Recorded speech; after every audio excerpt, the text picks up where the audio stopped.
If you have any grasp on the New Orleans brand of things that go bump in the night, you know that the folklore of the city of NOLA is very, very ripe for storytelling and could be used in any number of ways to weave interesting tales.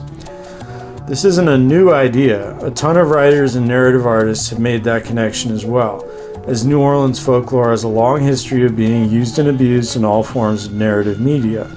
In this piece, I'm going to run down some examples, although I definitely won't get to everything. I'm Matchstick and I'm a writer. If you like this video, hit the buttons because it helps more than you think.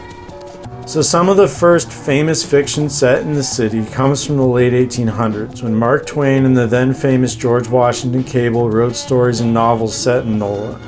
Additional early and major works about the city include books and plays by William Faulkner, William S. Burroughs, and Tennessee Williams.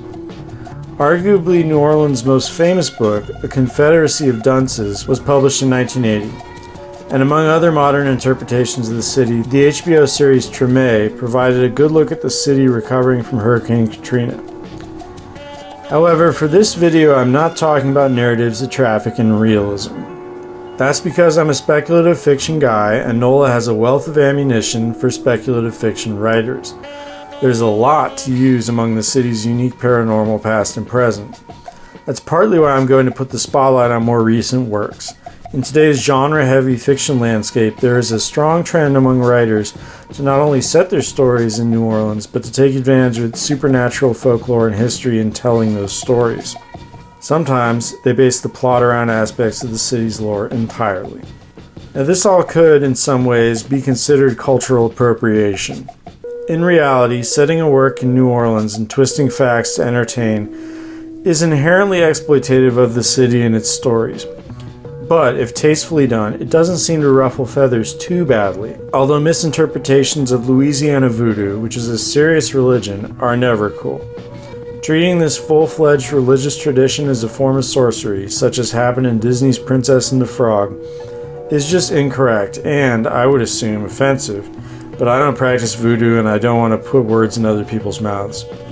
In fact, The Princess and the Frog, an old-school animation Disney feature from 2009, is a good place to start. The film includes beignets, a New Orleans pastry similar to a donut, and the streets look somewhat like New Orleans.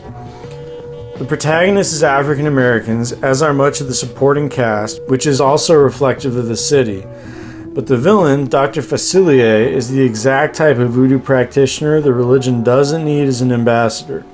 And Loa, deities that play a role sort of like that of Christian angels, but in Louisiana voodoo, are instead treated as villainous shadow creatures that Dr. Facilier talks to as a sort of middleman.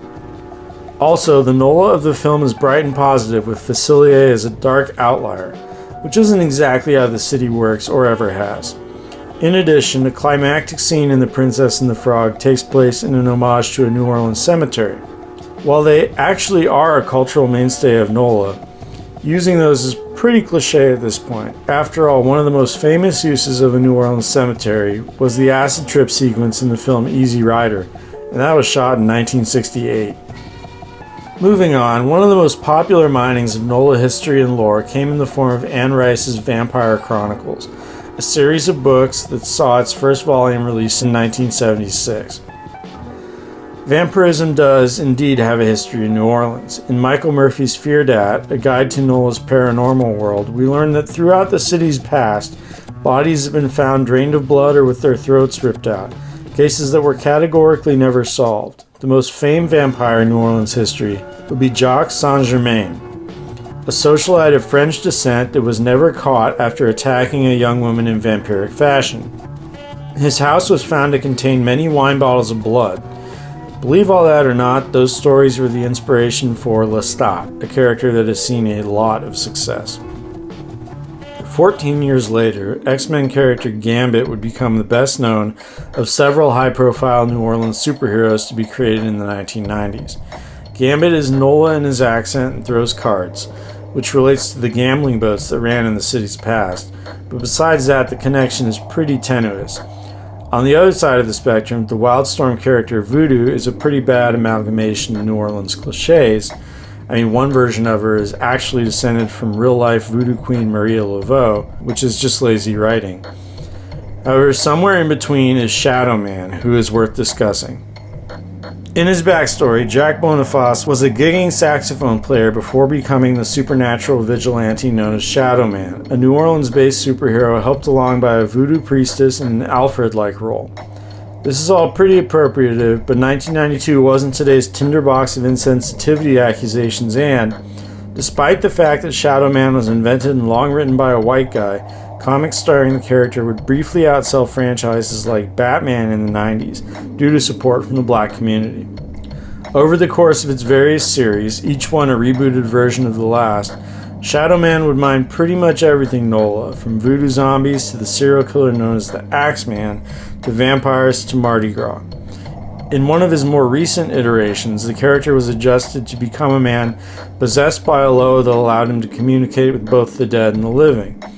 Other Loas, and the voodoo deity Baron Samedi himself, have been bad guys alongside your traditional superhero villains. And there's a talking monkey that guides Shadow Man in the land of the dead. Unfortunately, while Shadow Man has seen over 100 comic issues and had that brush with gigantic success in the 90s, I can't recommend much in the way of quality Shadow Man stories, as the writing has never been stellar. However, there is definitely potential there should the right people get a hold of the copyrights. Despite popular belief, comics and stories about superheroes are not one and the same, and a number of independent comics have taken advantage of New Orleans and its lore as well. The fourth installment in the European comic series Black Sad sees the titular Pantherman detective tangle with voodoo practitioners and jazz musicians during Mardi Gras. And Bone Parish was a New Orleans crime series concerning a drug basically made of dead people's memories. And then there's Limbo, one of my all-time favorite comics. Limbo is set in a funhouse mirror version of NOLA and uses voodoo gods like Papa Legba as major characters who are gambling on the fortunes of a man who is definitely not what he seems. It's all very psychedelic and meta, but it really uses New Orleans lore in a number of creative ways. There are assassins known as the Second Line, a group of zombie musicians whose playing summons snakes, and redneck fishmen in the swamps. I also give it credit for changing its actual location to something obviously fictional, because I feel like that takes a weight off as far as the creators getting New Orleans exactly right. It's a great piece of art. On the theme of changing the name of the city, that happened in a relatively recent video game you might have heard of, Red Dead Redemption 2. That game used a version of New Orleans as a map, and the thinly veiled frontier town of Saint Denis contained a vampire subplot. However, beyond that, there hasn't been a whole lot of supernatural New Orleans in games. So here's hoping that we eventually get a digital world that truly represents the city's unique brand of spooky. Film and television representations of New Orleans are hit or miss. NCIS New Orleans sounds pretty normal show with a New Orleans setting, but it did use the vampire aspect of NOLA lore in one episode. A movie that seems to get some things right is Angel Heart, which goes into occult territory and features a guy dying by being pushed headfirst into boiling gumbo.